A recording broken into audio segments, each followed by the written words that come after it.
Good morning, Roosevelt University. This is RU Fire TV. I'm Parker Olofsson. And I'm Isley Anjasang. For today's news, we will be discussing the murder of a young 5-year-old Illinois boy, Andrew A.J. Frand, and the unfortunate tragedies occurring to places of worship around the world. Plus, Mohammed gives us the latest on the Chicago Cubs this season and what to expect this summer in Chicago. When we come back, we take a look at the story of the young Illinois boy murdered and found in plastic bags. The prime suspects will shock you. Before we go to our commercial break, our weather analyst Sydney is going to give you the weather for today.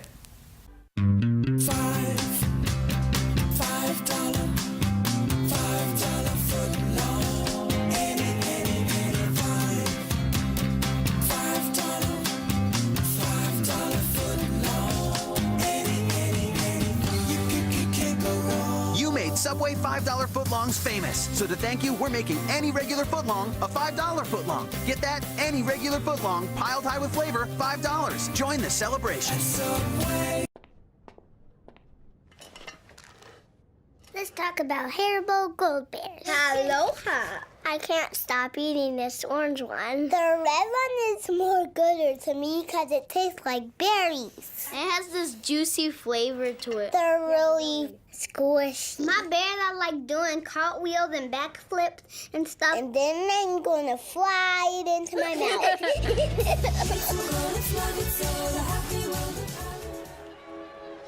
If we show emotion, we're called dramatic.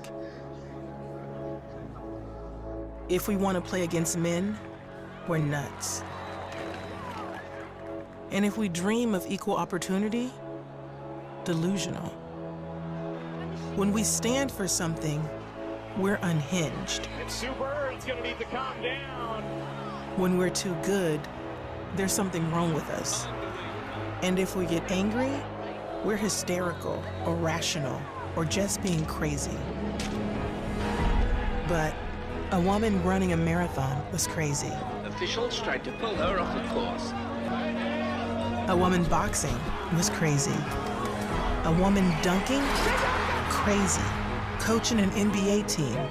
Crazy.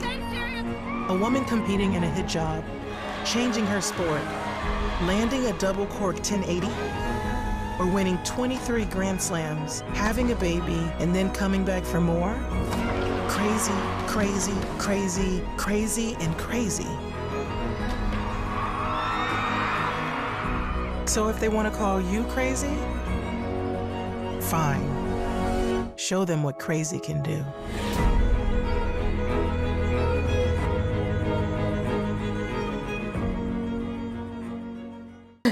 Thanks, Parker. And after encountering what feels like our 16th wave of winter in Chicago, there's no doubt about it that we've certainly earned this warm weather we're going to be seeing. Honing in on today, you can expect some light afternoon showers in the downtown area, and closer to the Wisconsin line, we're going to see some more frequent showers throughout the day. The temperature is going to be a high of around 67, peaking in the afternoon, and then we see temperatures drop to the 40s throughout the rest of the day. The weather is certainly accompanied with humidity, so I would hold off on spending too much time on your hair today. It seems like spring has finally arrived, so here's your friendly reminder to use caution and drive slowly on flooded roads. Make sure you turn on your headlights in heavy rain and leave twice as much space between you and the car in front of you. And completely avoid driving through water that is deeper than 4 inches or water that is traveling with a current. Back to you, Isley. Now we go to Sydney Mishler for the latest on the Andrew A.J. Frand murder. A.J. Frand, a 5-year-old boy from Crystal Lake, Illinois, disappeared from his home on Thursday, April 18th.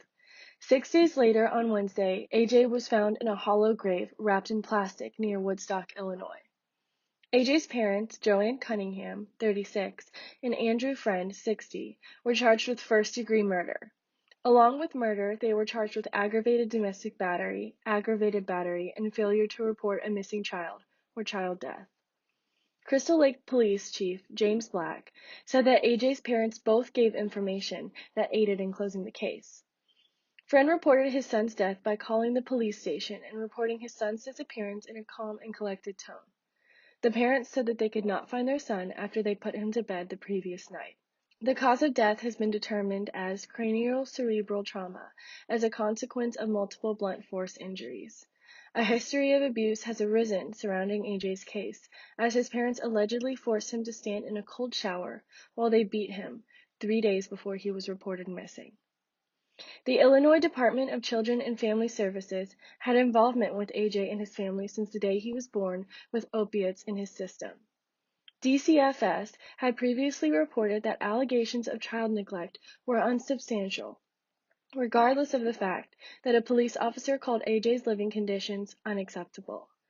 4 months before AJ's death, he told an ER room physician that the bruise on his hip was possibly not from a family dog. AJ told the physician that maybe someone hit him with a belt, and maybe mommy didn't mean to hurt him. This whole case has since raised awareness and concern about Illinois' child welfare system, and what should have been in place to save AJ's life before this horrific tragedy took place. Barbara Versman, a current resident of Crystal Lake, said, "I keep struggling with it all, and I just want to know why. I finally stopped asking how this could have happened, and am taking comfort in knowing that he's in a better place." An absolute tragedy, and our condolences to AJ's loved ones.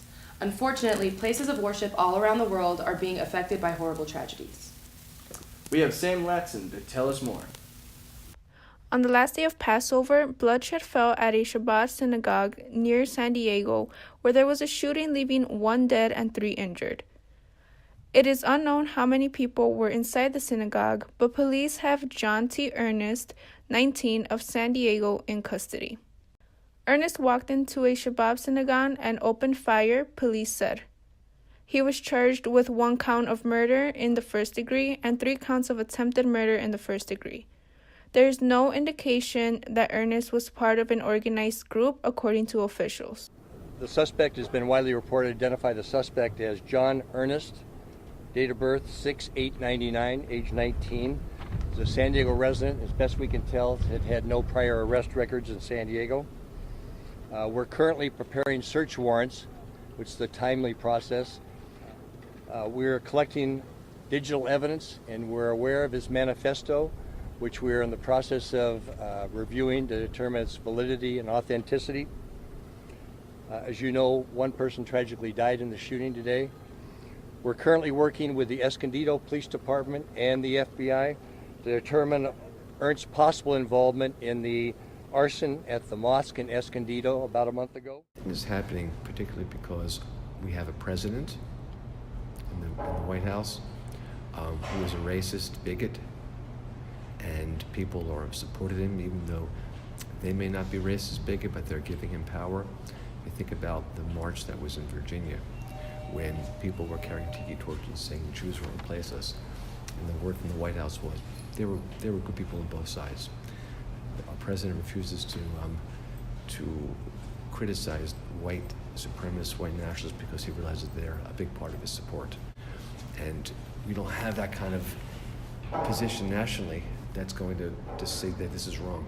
Even though the person who shot in San Diego did not point to the White House, he was a white nationalist, a white supremacist, and not having the word from the top saying that such a thing is down and out wrong and anti-American, I think, quite a good thing.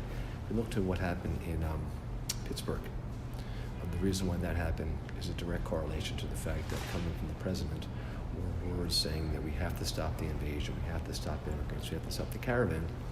And what happened is the murderer went to a synagogue that was supporting something called the Hebrew Immigration Aid Society, HIAS. The solution is that we need to have Jews and Muslims, as well as people of faith, come together and say this cannot be tolerated. We have to stop this kind of rhetoric that's coming from the White House, and we've got to realize that we've got to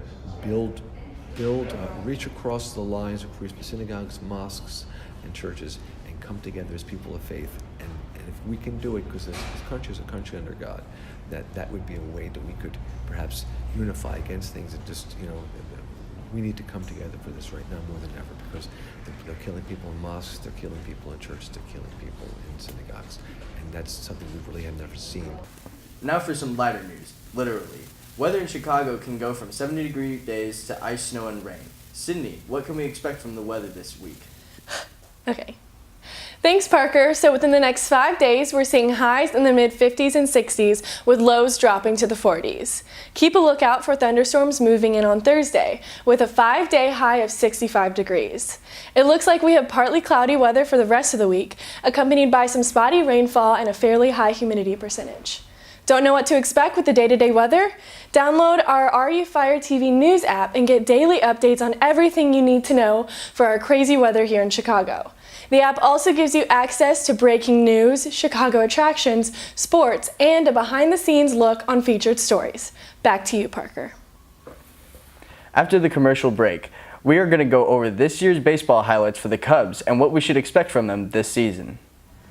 Nice.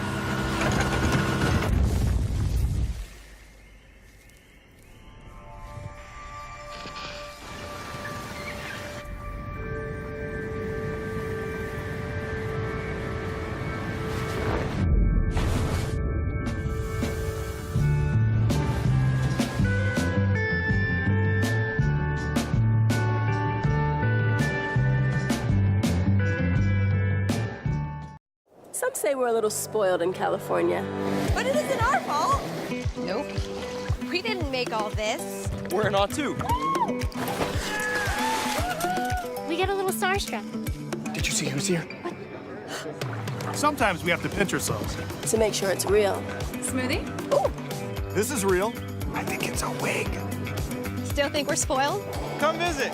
It might take your breath away too. Start your trip at visitcalifornia.com.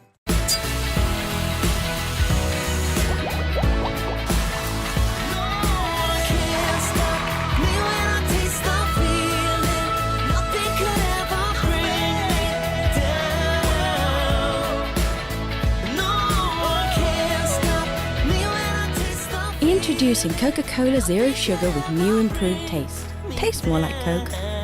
Looks more like Coke. Taste the feeling. There's so much to do in Chicago. You can start off by visiting the Art Institute, which is considered the #1 attraction according to TripAdvisor. While visiting, you will see ancient art from various time periods and countries.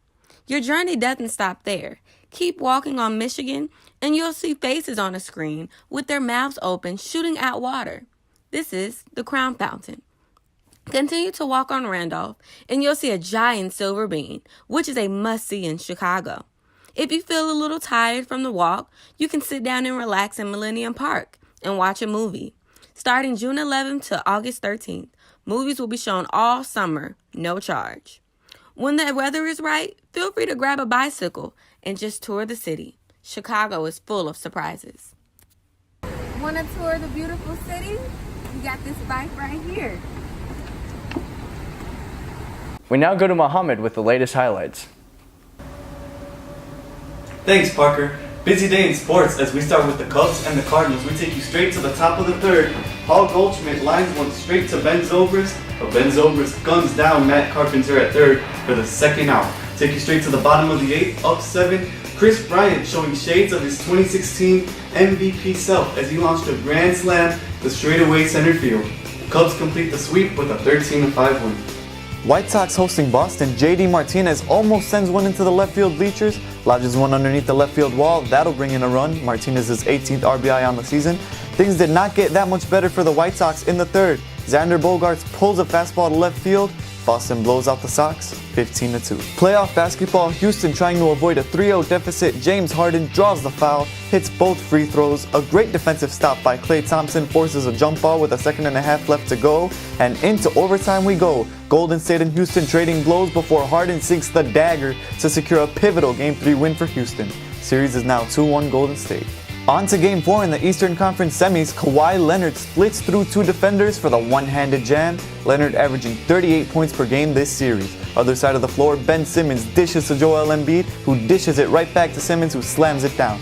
Late in the fourth quarter, Leonard double covered, but it did not matter, sinking a critical 3 with only a minute to go. Toronto ties the series with a 101-96 victory. It's been a wild Stanley Cup playoff so far as the Blues look to keep their season alive against Dallas. A little over a minute into the game, Blues defenseman Alex Pietrangelo fires one past Ben Bishop to put the Blues up early. Dallas had trouble putting one past Jordan Binnington, but Tyler Seguin eventually snuck one past on a Dallas power play. Halfway through the third period, St. Louis up 3-1. O'Reilly swipes it and dumps it to Blaze, who fires one past Bishop off the two-man breakaway. St. Louis forces Game 7. Bruins Blue Jackets Game 5, series knotted up at 2. David Krejci got the scoring started in the second, sliding one past Bobrovsky. Little under 5 minutes into the third, Connor Clifton to Brad Marchand. Wonderful glove save by Bobrovsky, but Marchand got the rebound and hooked it into the back of the net. Boston went on to win 4-3 and take a 3-2 lead in the series.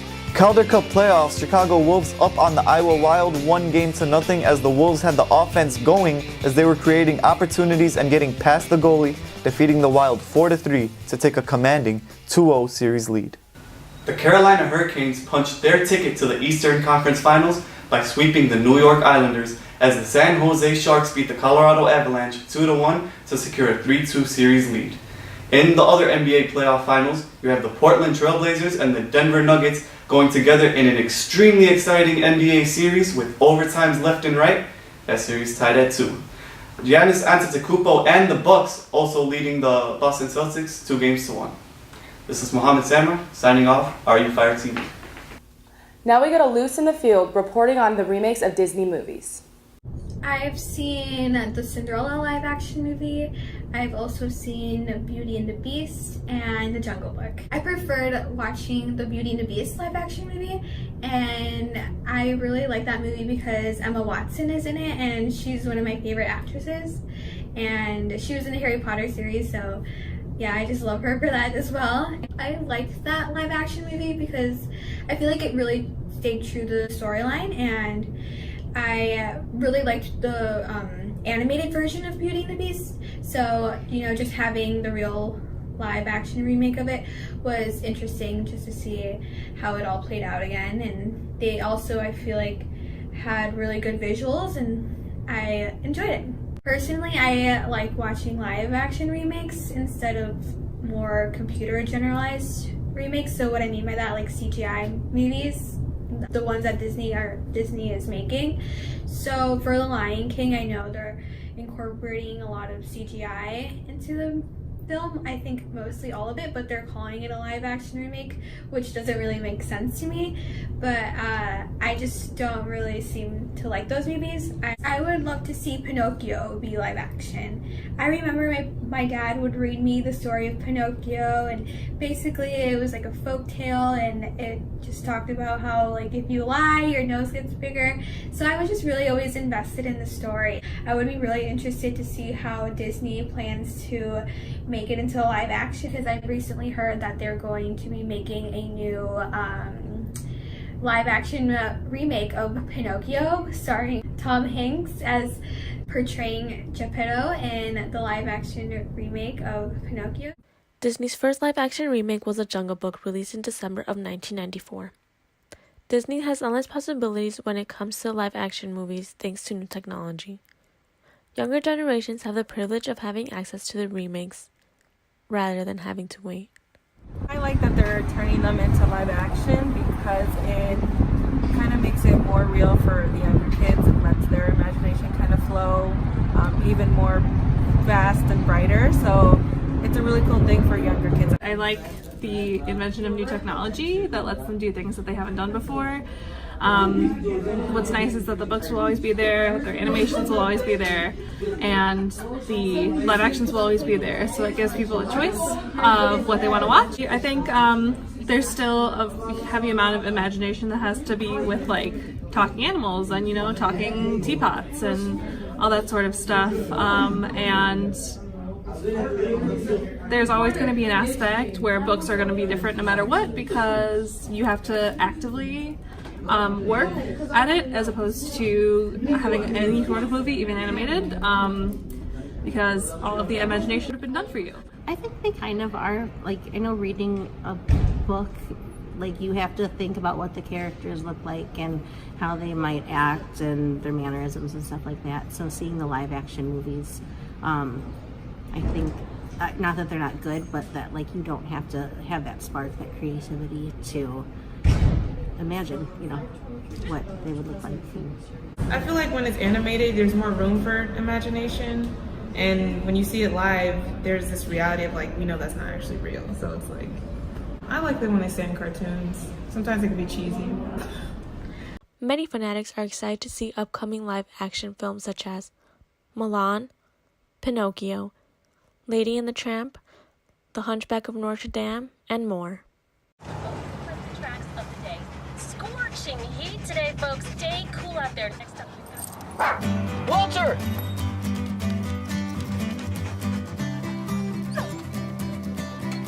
Stop suffering with hot AC. Cool it yourself with AC Pro. Just connect the hose, squeeze the trigger, and check the gauge. With 2 times the cooling boosters, enjoy the comfort of the #1 selling coldest air. Nothing cools like AC Pro. Why would so many leave Earth on a one-way exodus to Mars? I'll try anything, even a new planet. No pollen, no pets, no hay fever. If only they tried Nasonex Allergy. It targets multiple allergic responses and lets you upgrade from your antihistamines to a higher level of hay fever relief without a prescription. Enjoy Earth with Nasonex Allergy. Let's celebrate simple. Rocket science? Not simple. Brain surgery? Not really. Online shopping? Should be simple, but it's not. Filling out your shipping address, billing address, card number, expiration date, typing and retyping each time you pay? Not simple. When you pay securely with PayPal, you're done in a few clicks. That's fast, even if you're a really slow clicker. It's not calculus, but it's pretty smart. We hope you enjoyed this episode of Are You Fire TV and hope to see you soon. Thanks for watching. Make sure you hit the like and subscribe button for the latest Are You Fire TV news.